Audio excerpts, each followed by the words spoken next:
a gente vai usar é o procedimento da dissolução parcial de sociedade. Quanto que é devido esse procedimento da dissolução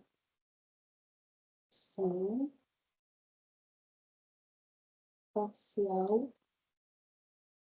de sociedade? Vai ser devido quando a gente tem um caso de morte de um dos sócios, quando, né, um dos sócios ele quer sair da sociedade de forma voluntária, né? A sociedade que ela é por prazo indeterminado, basta que ele faça a notificação ali por 30 dias. Quando ele, por justa causa também, quer sair dessa sociedade por prazo determinado, em outro tipo de sociedade, ou quando ele vai ser excluído dessa sociedade, seja por falta grave, né, ou por uma incapacidade superveniente, ou no caso que ele vier à falência, ou então a cota dele vier a ser liquidado, todas essas situações é possível que esse sócio haja essa dissolução parcial da sociedade, porque um sócio está saindo. Ainda uma crítica doutrinária, lembrando, né, no sentido dessa expressão dissolução, porque, na verdade, a sociedade ela não está sendo dissolvida, né? Ela continua existente, ela continua ativa em todos os sentidos, então, existiria essa crítica quanto a ser ou não correta essa expressão dissolução parcial de sociedade. Fato é que o Código de Processo adota essa terminologia e é a terminologia que a gente está adotando. Bom, qual que é o procedimento especial? Esse procedimento especial, ele é considerado especial porque ele é dividido em duas partes. É possível ter a dissolução especial em casos de resolução. Essa situação, né, quando o sócio faleceu, ele foi excluído, ele exerceu seu direito de retirada. E pode acontecer também a questão o fato da apuração de haveres.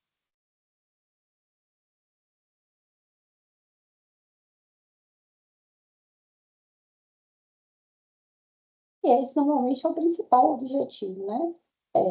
De se fazer esse procedimento da dissolução parcial de sociedade, porque, na verdade, as partes elas querem identificar quanto que vai ser devido para o sócio que está saindo, ou por ele, né? Quanto que ele vai receber, ou quanto que ele vai precisar pagar.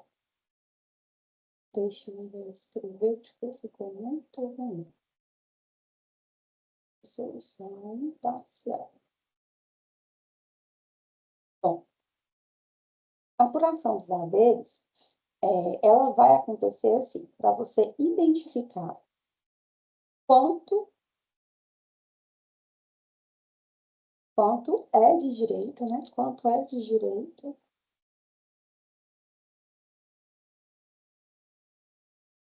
do sócio retirante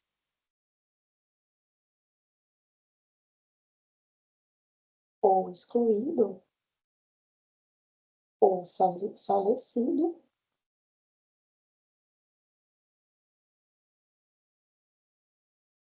E aqui, no caso, é porque a sociedade deixa de existir para ele. Ele deixa de integrar a sociedade. Bom, quem tem legitimidade ativa? No caso de morte, vão ser os herdeiros, né? Espólio do falecido, ou os herdeiros a quem tenha sido adjudicada essa participação na sociedade. Todos os demais sócios, né, eles devem figurar no polo passivo dessa lide. Quando o sócio ele está saindo voluntariamente, ele tem legitimidade para ficar no polo ativo e os demais sócios no polo passivo. Quando ele está excluído, está sendo excluído, aí a própria sociedade que vai figurar no polo ativo e o sócio que é excluído no polo passivo. Agora, se a gente está falando do caso de extinção da sociedade, né, familiar, entidade familiar, um divórcio, alguma coisa do tipo, o ex-cônjuge, o companheiro que a parte das faltas ele tocar na sociedade, ele pode também requerer essa dissolução e, no caso, ele vai ficar com o polo passivo, com o polo ativo, os demais sócios vão ficar no polo passivo. O procedimento é especial porque existe essa diferença, primeiro, no procedimento da resolução, a parte entra com a petição inicial, e aí depois o juiz reconhece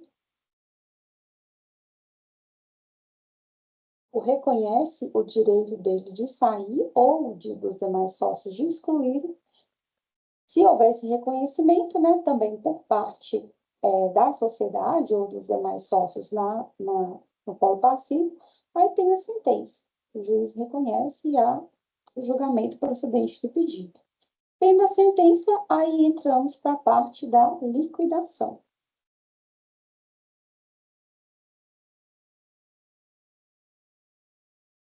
Nessa liquidação é onde vai se apurar a questão dos haveres que vão ser devidos para o sócio que está se retirando, ou sendo excluído, ou para a sociedade.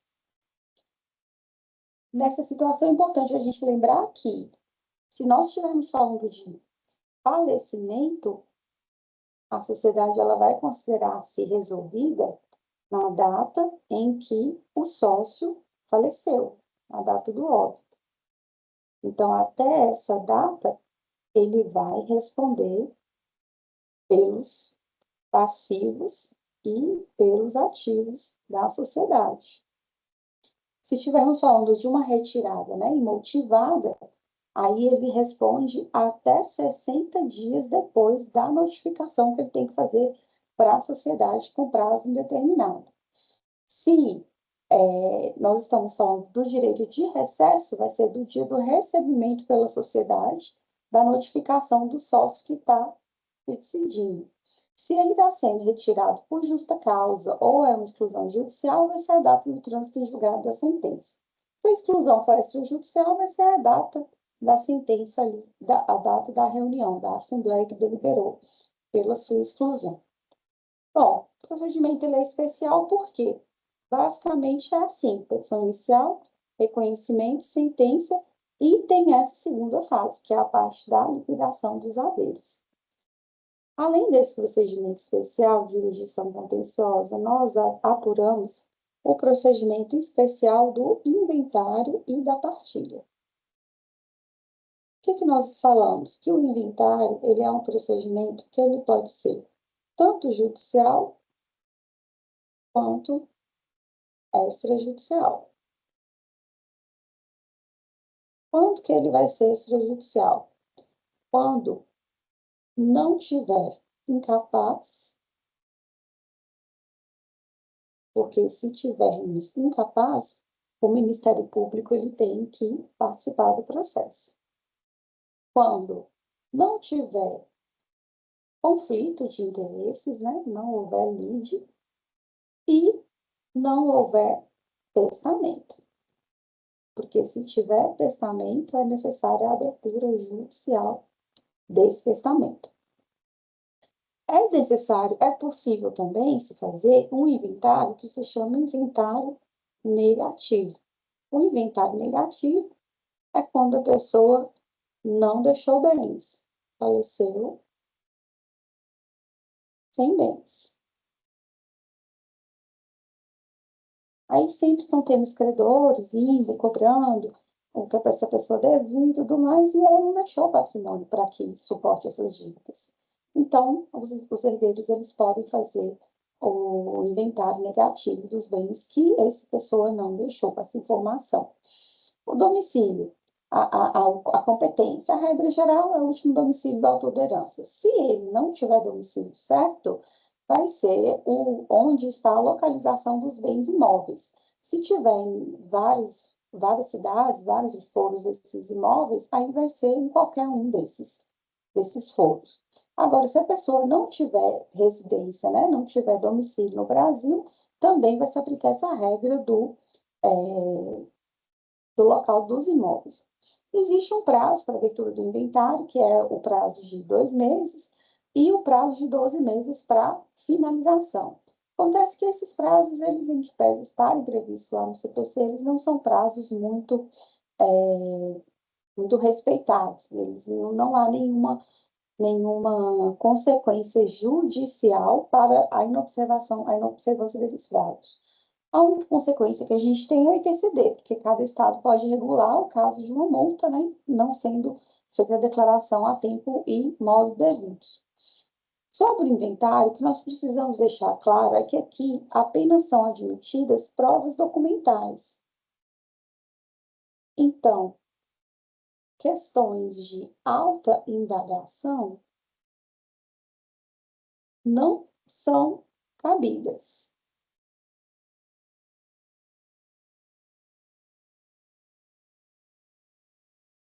Altas indagações. Por exemplo, aparece lá no processo uma alegação de que o falecido tinha mais um filho, mais um herdeiro, que não é legítimo ao casamento. É um filho fora do casamento que a família não conhece. Isso não dá para ser resolvido no inventário, isso tem que ser resolvido fora do inventário. Então, o juiz vai remeter a resolução desse processo para as vias ordinárias, para o procedimento comum. E aí, essa decisão que o juiz dá remetendo esse procedimento para as vias ordinárias é uma decisão interlocutória que pode ser impugnada por agravo de instrumento. E o procedimento especial que nós estamos dizendo que existe no inventário, como que funciona? A gente tem a petição inicial, onde vão ser trazidas, né, a informação do óbito e o requerimento de nomeação do inventariante. O juiz vai nomear essa pessoa inventariante, essa pessoa vem e vai prestar as primeiras declarações. Nessas declarações, ela vai informar os bens que essa pessoa deixou, as dívidas e os herdeiros do falecido. Esses herdeiros que não estiverem representados pelo advogado do inventariante vão ser citados. Eles vão ser citados para que eles tomem conhecimento da existência desse inventário e das declarações que estão sendo prestadas. Em seguida, pode ser realizada a avaliação desses bens. Essa avaliação, atualmente, ela é feita pela Fazenda Pública, ao geral do TCMD. Então, geralmente, aceita-se o valor que foi avaliado ali pela Fazenda Pública. Mas o juiz pode, a seu critério, determinar a avaliação judicial desses bens. E, por fim, são apresentados apresentado pelo inventariante as últimas declarações, onde ele vai constar o formal de partilha. As declarações com o formal. E aí ele vai dizer o que toca para cada um nesse processo. Como eu disse, né, natureza meramente documental, então, caso tenha dúvida sobre qual bem que compõe ou não esse espólio, ou se é ou não herdeiro, todas essas questões vão ser remetidas para as vias originais. Quem tem a legitimidade para propor o inventário? O cônjuge, o herdeiro, o testamenteiro, inventariante dativo, né, que o juiz pode nomear como inventariante dativo, e todas essas pessoas, elas têm legitimidade nessa ordem. Então, aberto o inventário, por quem tem interesse na abertura deste inventário, vai seguir essa ordem de nomeação do inventariante. Primeiro o cônjuge, companheiro superveniente, depois o herdeiro que estiver na posse ou administração dos bens do espólio, depois, não havendo qualquer herdeiro capaz, não havendo capaz herdeiro menor, testamenteiro ou cessionário, e não havendo nenhuma dessas situações, o inventariante dativo. Depois que o juiz deliberar, né, sobre as declarações, é feito essa divisão dos quinhões, apresenta-se o formal com o quinhão de cada um, o juiz delibera,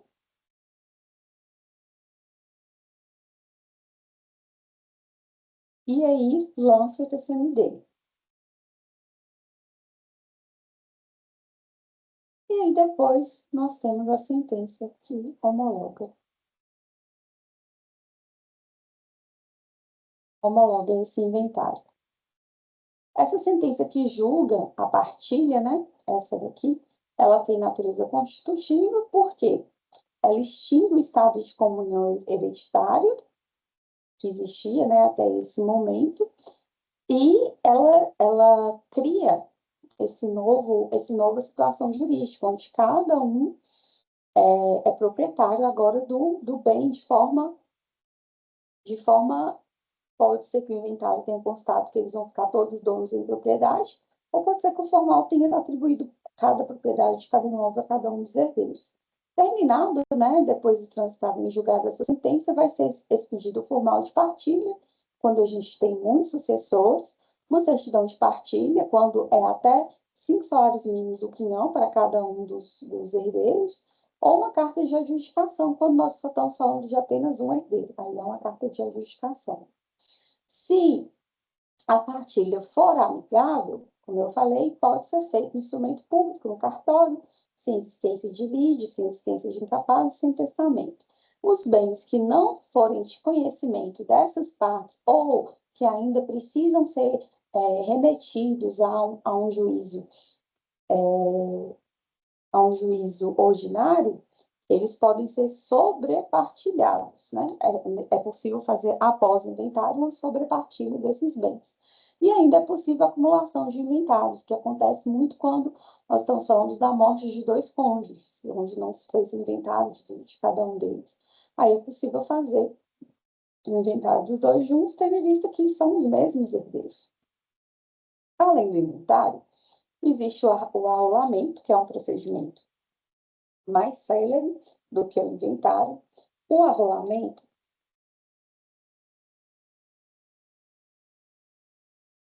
não se passa por todas essas situações.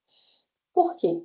Nós vamos ter arrolamento quando for um único herdeiro e ele foi incapaz, aí é necessário, né, que seja feito judicialmente, faz por arrolamento.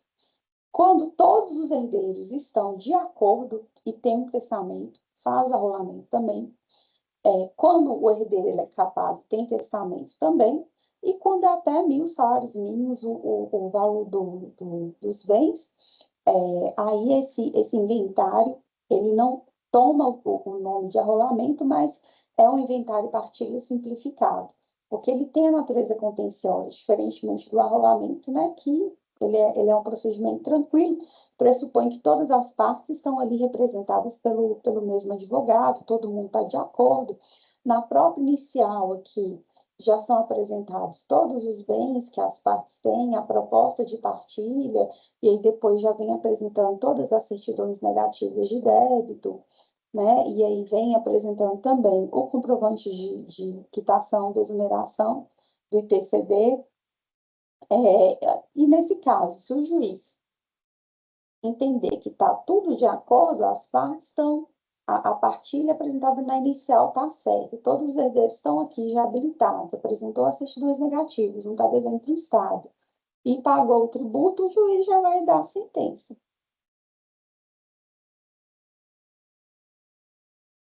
E aí, homologa por sentença esse inventário e é expedido o formal de partilha.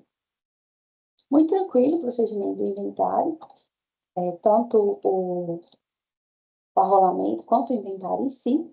Em seguida, a gente tem o procedimento dos embargos de terceiro. É um procedimento também especial de jurisdição contenciosa,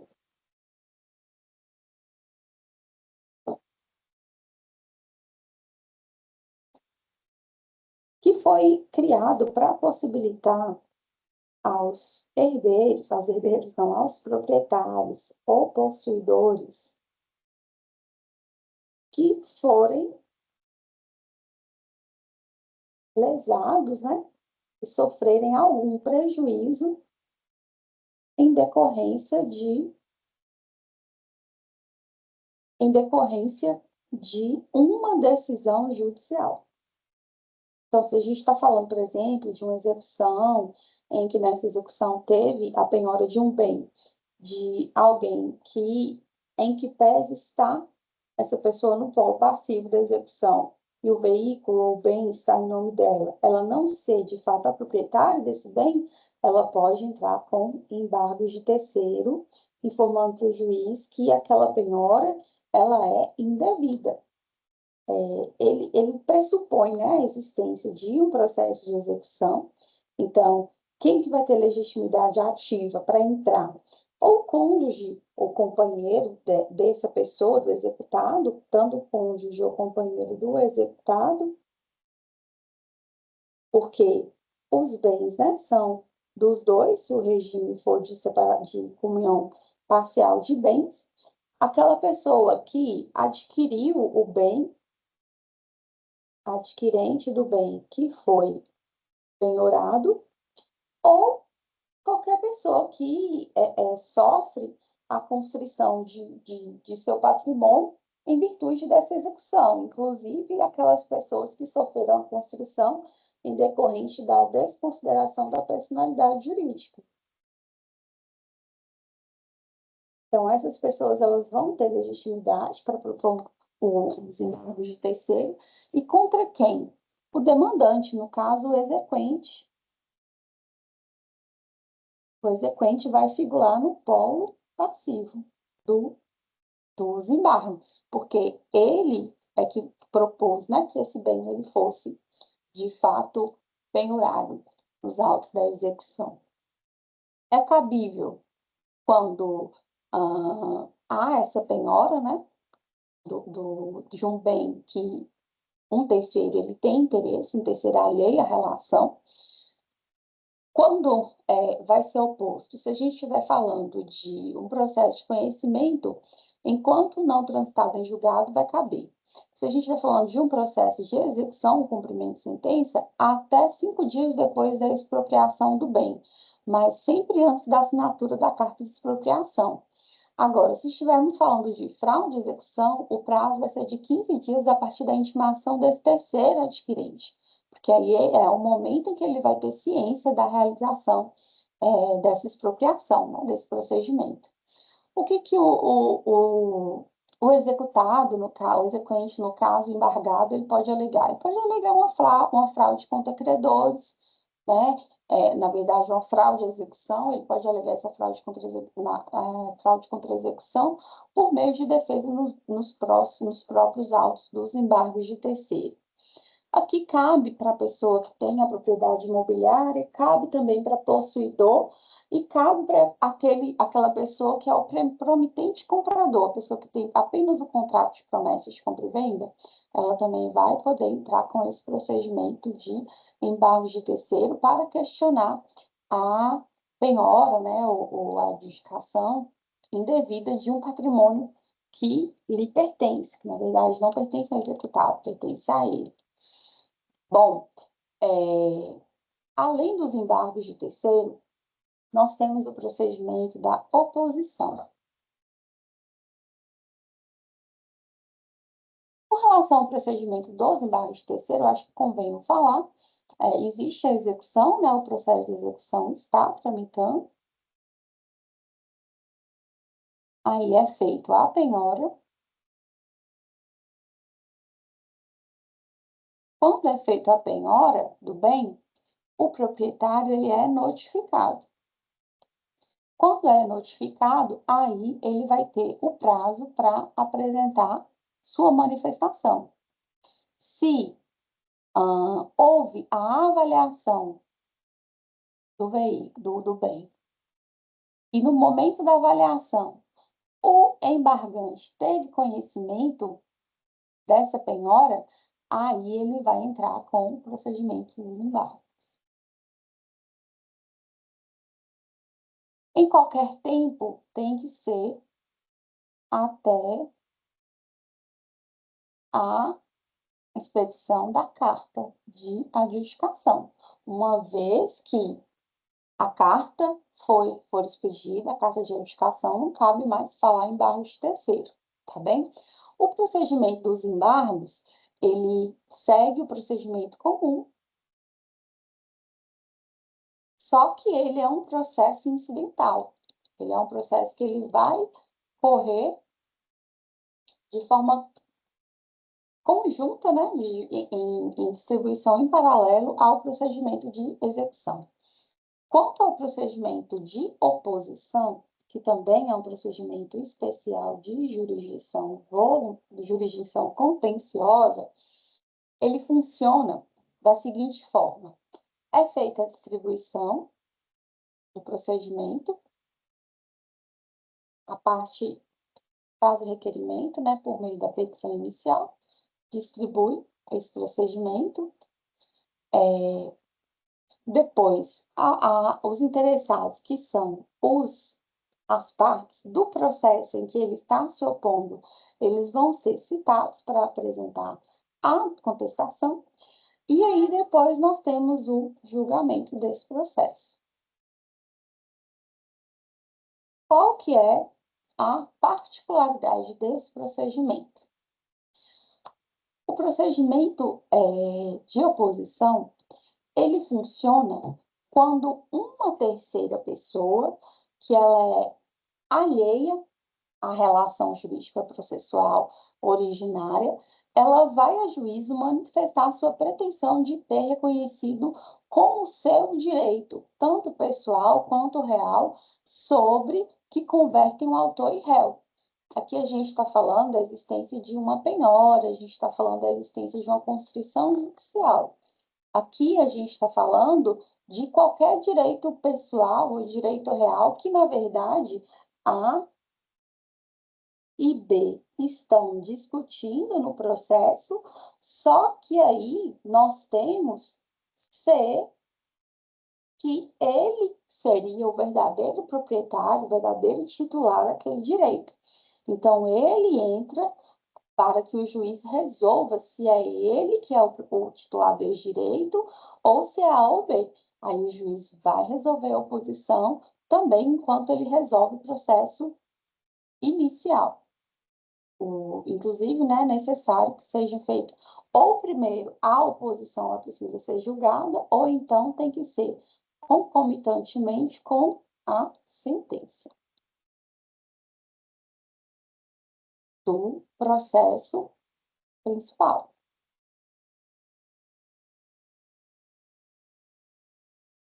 Processo originário. Além da oposição, o CPC prevê o procedimento especial de habilitação. Quando que vai acontecer a habilitação num processo? A habilitação ela vai acontecer quando haver a necessidade de substituição processual. No caso, uma sucessão processual.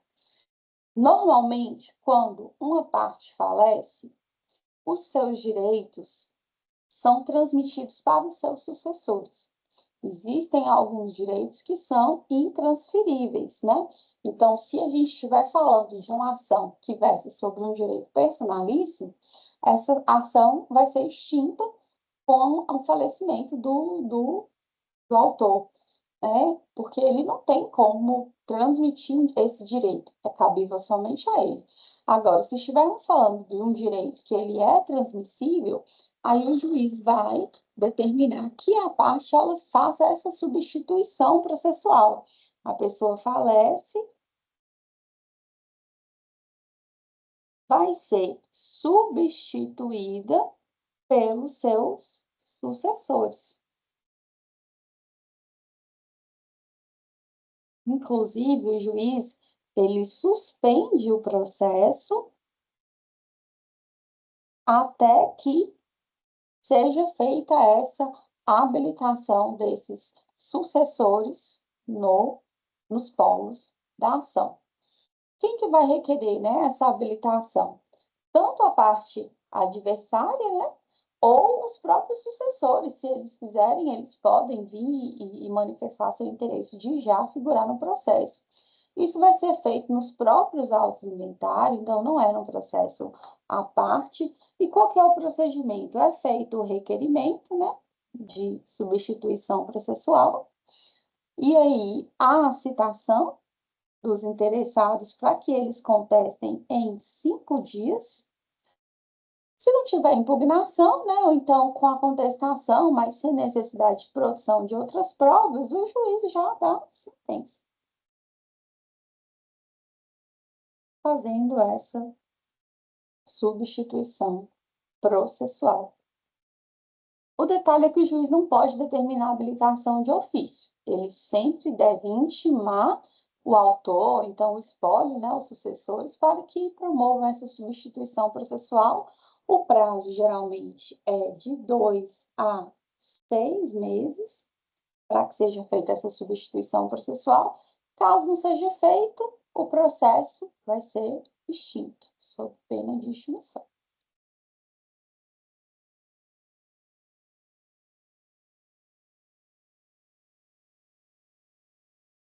Muito tranquilo o procedimento de habilitação. Bom, o CPC também prevê alguns procedimentos especiais nas ações de família. O que nós precisamos nos ater? Os procedimentos especiais da ação de família previstos no CPC, eles vão ter essa atuação subsidiária à lei especial. Então, o CPC ele vai ser aplicado subsidiariamente a, por exemplo, a lei de alimentos,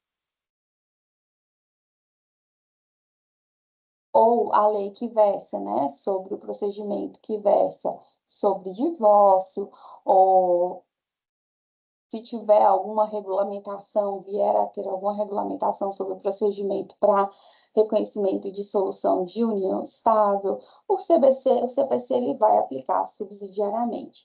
Qual que é a principal, inclusive o Estatuto da Criança e do Adolescente também aplica de forma primária ao CPC. O principal objetivo desses procedimentos, né? Deixa eu escrever aqui. Procedimentos de família. É que aqui a gente sempre vai buscar uma composição, a gente sempre vai buscar a resolução pacífica da lide, a resolução de uma forma que as partes estejam sentindo que tomaram essa decisão de forma conjunta. Para isso, então, sempre vai ter uma audiência de mediação no começo do processo. Para essa audiência de mediação, o réu ele não vai ser citado com a cópia da petição inicial. A citação ela acontece sem a cópia da inicial, para justamente facilitar os ânimos para tentar fazer um acordo, para resolver, né, de forma amigável. Também nessa busca, na busca pela resolução pacífica, né, a busca pelo consenso, permite ao juiz se valer de uma equipe multidisciplinar. Por meio dessa equipe multidisciplinar, o juiz consegue auxiliar as partes a tomarem uma decisão que melhor se adeque. Por exemplo, eles podem pedir para ouvir psicólogos, né? Assistentes sociais, economistas, enfim, partes que têm mais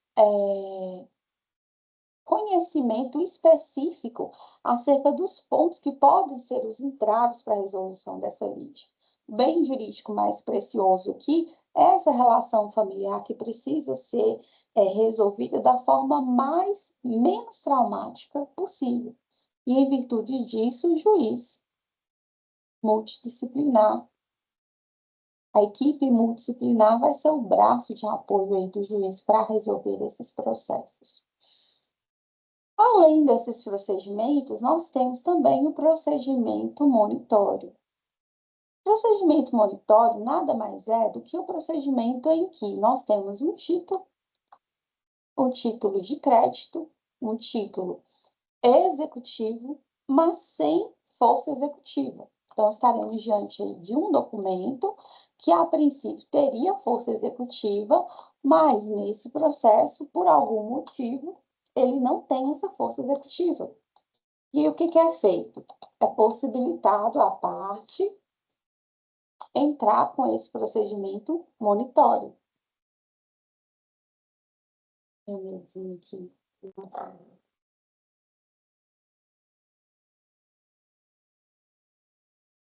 Isso, voltou. Então, o procedimento monitório,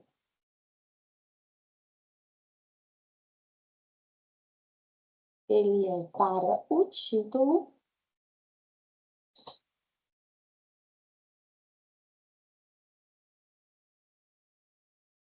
tem força executiva. A parte vai entrar com a petição inicial e nessa petição inicial ela vai indicar o título. Pode ser um promissório, pode ser um cheque, pode ser um contrato, que por algum motivo ele está sem força executiva. E aí o juiz, se a inicial estiver acompanhada dos documentos necessários, o juiz vai mandar que se expeça um mandado.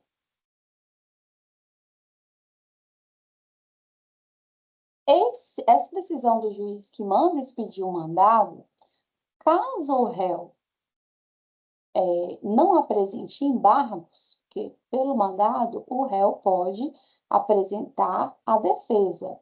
A defesa do réu no procedimento monitório são os embargos à monitória. Esses embargos, eles tramitam dentro do processo da monitória, não é um processo à parte, não. Dentro do processo monitório, os embargos vão tramitar. E se a parte apresentar embargos, aqui vai seguir o procedimento comum normal.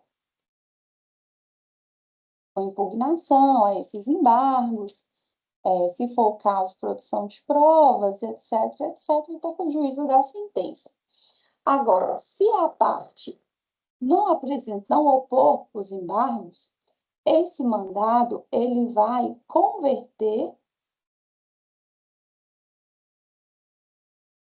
em mandado executivo.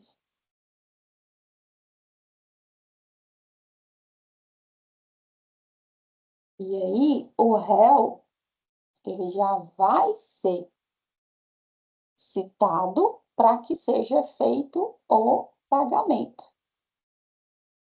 E a ação, que era uma ação que poderia seguir o procedimento comum, agora vira uma ação de execução.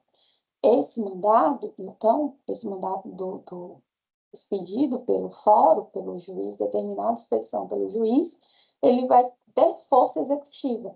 Ele que vai ser o título executivo judicial que vai ser constituído nesse processo.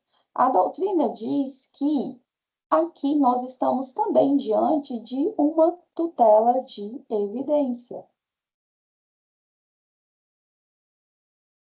Porque a pretensão da sentença ela já vai ser constituída a partir daqui. E essa execução, né, se o réu fizer o pagamento, aqui ótimo. Ele fazendo o pagamento, inclusive, ele vai ter um desconto aí de 50% no valor dos honorários que ele teria que pagar no caso da execução ela continuar seguindo. Mas pode ser que o réu também mude, né? Tenha essa inversão da iniciativa do contraditório, porque quando a gente está falando do procedimento comum, a parte autora ela que promove o contraditório, né? Ela entra com a inicial e há a citação do réu, e aí, depois que ele apresenta a contestação ou se silencia, o juiz vai ter a decisão e a sentença. Já no procedimento monitório, há essa inversão, porque o réu que precisa instaurar o contraditório, se ele não apresenta embargos, não vai ter contraditório. A petição inicial, o mandado, que era um mandado de citação, virou um mandado executivo. E aí o processo vai tramitar, vai seguir normalmente, né, como um processo de execução, sem o contraditório do procedimento comum. Se a gente identificar, né, que o autor estava de má fé ao fazer essa petição inicial, entrando com a monitória, o juiz, né, pode condená-lo à litigância de má-fé e pagar uma multa também de até 10% do valor da causa. De igual forma, se o réu estava de má-fé, o juiz também pode aplicar essa multa, se ele opõe os embargos de má-fé, e aí é possível cumular tanto essa multa com a multa da litigância de má-fé. Então, aqui, uma penalidade, ela não vai excluir a outra. O CPC ainda prevê alguns procedimentos especiais de jurisdição contenciosa, como a homologação de penhor legal, a regulação de avaria grossa, que são procedimentos pouco utilizados, então não cabe ficar entrando muito no mérito desse procedimento. E também nós temos o procedimento da restauração de autos, que a gente é importante que a gente vai falar sobre ele, porque em que pese, né, a gente saber que o juiz ele é provocado para que ele atue, o procedimento de restauração de autos, ele é um procedimento que o juiz pode instaurar de ofício, porque há interesse, né, dele, do judiciário, que esses processos que foi perdido, foi extraviado, que ele se recompõe. O procedimento também é muito tranquilo da restauração de autos.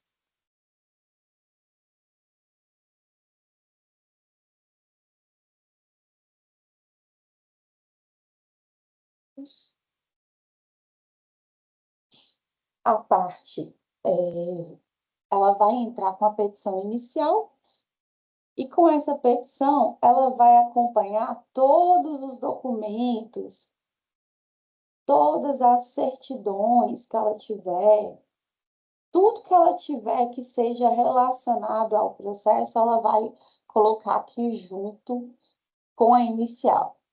Aí o demandado ele vai ser citado também para apresentar tudo que tiver em seu poder, e aí ele vai apresentar também os documentos que ele tem, documentos, certidões, tudo mais, isso aqui em 5 dias. E se não tiver nenhuma impugnação, tendo concordância das partes, aí o juiz já vai dar a sentença. Importante destacar também que, nesse procedimento, o juiz vai apurar a responsabilidade de quem contribuiu esse extravio.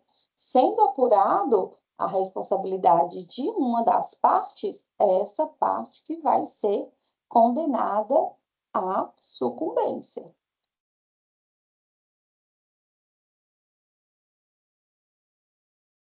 Certo? Porque essa foi a parte que deu causa a essa perda. Além da sucumbência, ela ainda pode ser condenada a pagamento de indenização por perdas e danos. Então, é bem sério essa questão de extraviar um processo judicial. Bom, aqui a gente finaliza a questão dos procedimentos especiais de jurisdição contenciosa, foi mais uma revisão mesmo, fazer de forma bem rápida, bem tranquila, para que sejam lembrados todos os procedimentos e a gente consiga caminhar com as disciplinas. Vou encerrar aqui o compartilhamento e caso vocês tenham alguma dúvida, vocês não esquecem de deixar aí no comentário, nos comentários, que aí eu venho logo e respondo para vocês.